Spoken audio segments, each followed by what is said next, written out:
teman wanita, aku senang kembali bertemu di dalam serial pengajaran wanita-wanita hebat di dalam Alkitab. Dan hari ini kita kembali mau belajar tentang kekayaan hati dari seorang wanita yang bernama Naomi. Dan kisah hidup Naomi sungguh membuktikan kalau Tuhan itu sanggup untuk mengubahkan setiap keadaan, bahkan keadaan yang terpahit sekalipun, di tangan Tuhan ia sanggup mengubahkannya menjadi semanis madu. Naomi adalah seseorang yang kita tahu ia berasal dari Bethlehem di Israel.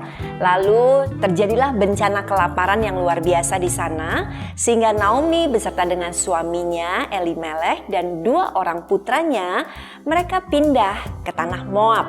Pada saat mereka tinggal di tanah Moab, kedua putranya pun menikah di sana, mendapatkan jodoh daripada wanita-wanita di Moab. Dan kemudian setelah 10 tahun mereka berada di tanah Moab, mulailah terjadi juga kehidupannya Naomi yang penuh dengan tantangan. Namun di balik setiap tantangan yang ada, kita mau belajar, ternyata seorang Naomi pun ada kekayaan hati yang sangat luar biasa yang bisa menjadi inspirasi bagi kehidupan kita. Yang pertama adalah Naomi sangat kaya dalam hal kesetiaan. Ia begitu setia kepada suaminya. Terbukti pada saat suaminya mengalami kehidupan sulit, yaitu tidak ada makanan di rumah mereka, kemiskinan terjadi, suaminya memutuskan untuk pindah ke Moab. Dan Naomi setia mengikuti suaminya. Ia setia menolong suaminya, ia setia berada di samping suaminya dalam segala keadaan. Bahkan Naomi juga setia untuk membesarkan anak-anaknya. Ia juga setia kepada Tuhannya yang ia kenal di Israel, yaitu Raja di atas segala raja. Lalu bukankah kalau kita melihat saat-saat ini begitu banyak di dalam kehidupan anak-anak Tuhan yang kesetiaan adalah sesuatu hal yang sudah sangat sulit untuk didapatkan. Sebelum menikah tentu saja semua berjanji untuk setia sehidup semati. Bahkan pada saat seseorang menikah, kemudian mereka pun mengucapkan janji nikah dalam segala keadaan. Susah, senang, miskin, kaya, sehat maupun sakit. Namun apa yang terjadi setelah menikah? Tantangan pasti juga akan menyertai. Ada yang suaminya mungkin sakit, ada yang mungkin pasangan hidupnya mengalami PHK. Keadaan keuangan berubah total sama sekali. Yang tadinya mungkin kaya lalu berubah menjadi miskin. Yang tadinya mungkin sayang sekali kepada pasangan hidupnya, tiba-tiba terjadi yang namanya bencana kelaparan dalam cinta atau dalam kasih. Dan mulai terjadi ketidaksetiaan. Mulailah pasangan mungkin melakukan hal-hal yang tidak harusnya mereka lakukan. Mereka mulai melepaskan kesetiaan mereka terhadap pasangannya. Bahkan juga melepaskan kesetiaan mereka di dalam mendidik anak, di dalam membesarkan anak. Karena mencari kesibukan di luar sana. Bahkan tidak sedikit. Banyak di antara kita di zaman modern sekarang ini, kita melepaskan kesetiaan kita kepada Tuhan. Kita marah kepada Tuhan, kita kecewa karena berbagai macam tantangan hidup. Akhirnya kita lari daripada Tuhan. Atau kita tergiur dengan hal-hal duniawi yang membuat kita tidak setia lagi kepada Tuhan. Tetapi seorang Naomi di tengah-tengah masa sulit, kelaparan yang melanda keluarganya, ia tetap setia untuk ikut dengan suaminya. Ia tetap setia di tengah-tengah negeri yang asing, yang bukan kampung halamannya. Ia setia untuk menjaga keluarganya, untuk bersama-sama dengan suaminya membesarkan anaknya. Nah, inilah kekayaan hati yang perlu kita dapatkan juga dalam kehidupan kita. Setia. Yang kedua, kita belajar dari seorang Naomi, yaitu Naomi kaya di dalam ketegaran hati. Yes, Naomi sangat tegar. Kisah berikutnya adalah pada saat mereka sudah pindah, anak-anaknya sudah menikah, terjadilah badai besar di dalam kehidupan Naomi. Suaminya Elimelech meninggal dunia. Kedua anaknya pun meninggal dunia. Saya bisa membayangkan Kita kehilangan pasangan hidup kita saja, sedihnya pasti luar biasa, hancur pasti hati kita. Apalagi ditambah anak-anak yang Tuhan percayakan di dalam kehidupan Naomi pun turut diambil oleh Tuhan. Artinya Naomi sudah tidak punya apa-apa lagi dan tidak punya siapa-siapa lagi. Dia sudah ikut suaminya pindah ke negeri asing. Di sana mereka mencari berkat, tetapi ternyata justru kemalangan yang terjadi. Disinilah saya mempelajari bahwa Naomi punya ketegaran hati. Di tengah-tengah pahitnya hidup dia tetap tegar. Ya, bukan berarti dia tetap tersenyum, bukan berarti hari-harinya diisi dengan tawa riang di tengah-tengah masalah. Saya yakin kok Naomi pasti menangis. Saya yakin Naomi itu bersusah sekali hatinya, tetapi ia memilih untuk tetap tegar. Buktinya dari mana? Buktinya dia tidak bersikap masa bodoh. Dia tidak berkata terserah deh, mau apa hidupku terserah aja. Dia tidak mengurung diri di kamar dia, lalu membiarkan stres, membiarkan depresi untuk membunuh dia perlahan. Tidak. Bahkan dia juga tidak melakukan hal-hal seperti ingin mengakhiri hidup dia. Yes, dia kecewa. Yes, dia sedih dan menangis. Tetapi dia tegar untuk tetap tidak melakukan hal-hal yang negatif. Dan terbukti, dia akhirnya memutuskan untuk kembali kepada tanah Bethlehem, kembali kepada kampung halamannya. Saya katakan dia tegar, kenapa? Karena untuk kembali lagi ke kampung halamannya, bukankah ada hal-hal yang mungkin bisa juga membuat dia mungkin dikata-katai? Kenapa? Mungkin orang kampungnya berkata, kasihan ya, udah pindah dari kampung mencari rejeki di tempat lain, ternyata bukan dapat rejeki, tetapi dapatnya kemalangan. Ngapain kamu pindah lagi ke sini? Atau orang mungkin memandang dia dengan sebelah mata. Terbukti di dalam kebenaran firman Tuhan di sana dikatakan mereka melihat Naomi kembali dan mereka memanggil Naomi, dan Naomi berkata, jangan panggil aku Naomi, panggil aku Mara.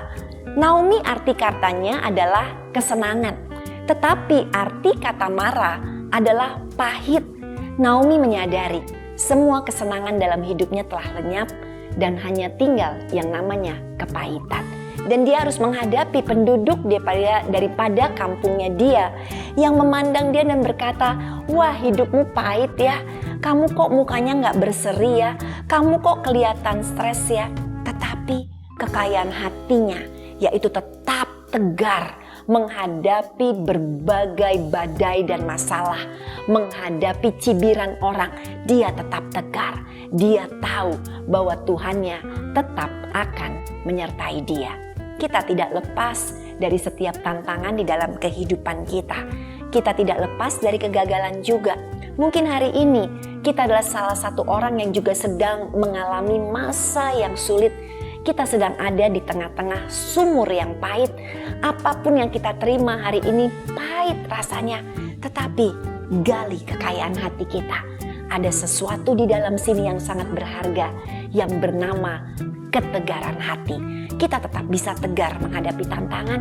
Kita tetap bisa kuat menghadapi setiap masalah. Kenapa?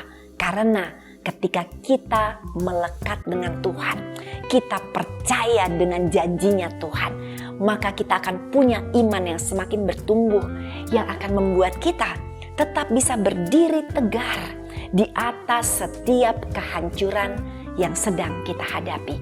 Dan bukan itu saja, untuk bisa tegar, bahwa kita harus percaya masalah tidak akan selamanya ada dalam kehidupan kita.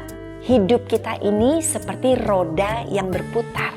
Ada waktunya kok, mungkin kita di atas penuh dengan berkat-berkat Tuhan, tetapi ada waktunya kita terpuruk di bawah, penuh dengan ketidakberhasilan dan kegagalan.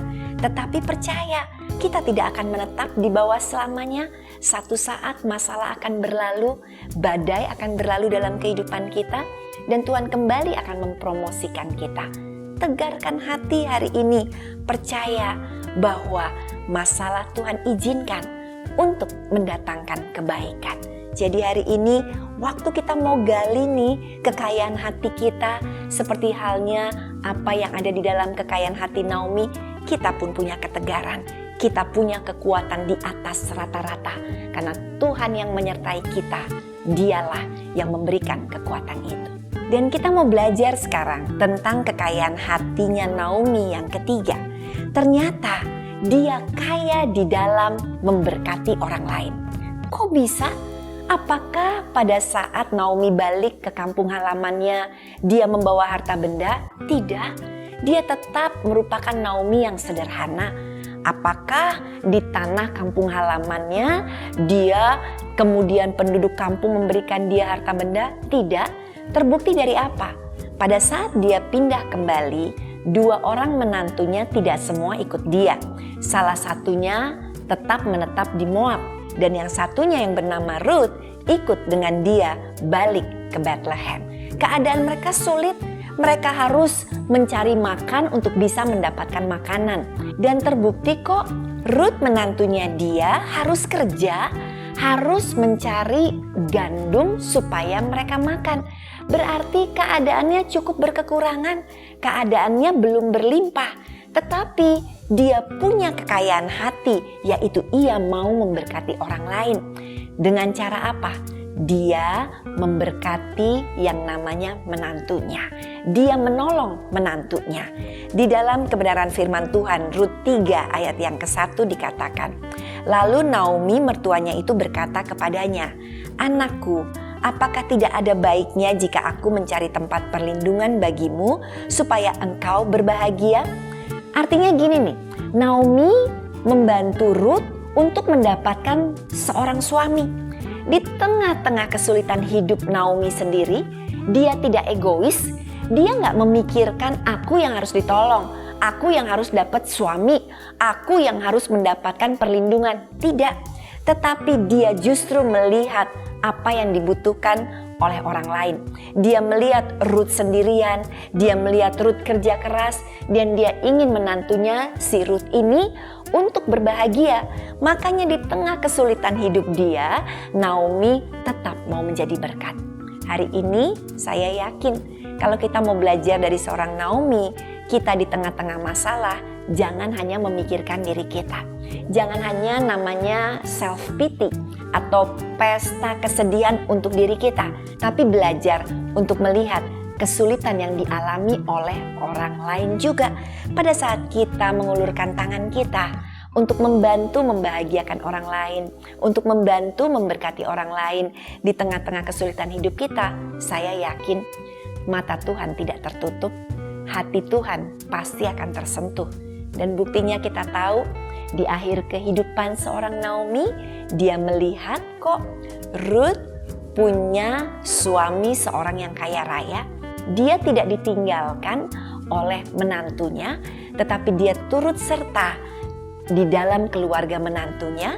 Dia boleh membesarkan cucunya, dan bahkan dari garis keturunan cucunya, dari garis keturunan dia, lahirlah tokoh-tokoh besar seperti Raja Daud, bahkan sampai kepada keturunan Kristus Yesus. Hari ini kita belajar 3 hal dari seorang Naomi yang hidupnya sangat pahit, tetapi dia punya kekayaan hati di tengah-tengah kepahitannya. Ia seorang yang kaya di dalam kesetiaan, ia juga seorang yang kaya di dalam ketegaran hati menghadapi setiap badai kehidupan, dan ia kaya di dalam memberkati orang lain. Kiranya kita semua bisa menggali kekayaan hati kita dan kita bisa menjadi wanita-wanita yang kaya di zaman modern ini. Sampai jumpa lagi ya di dalam serial selanjutnya. Tuhan memberkati.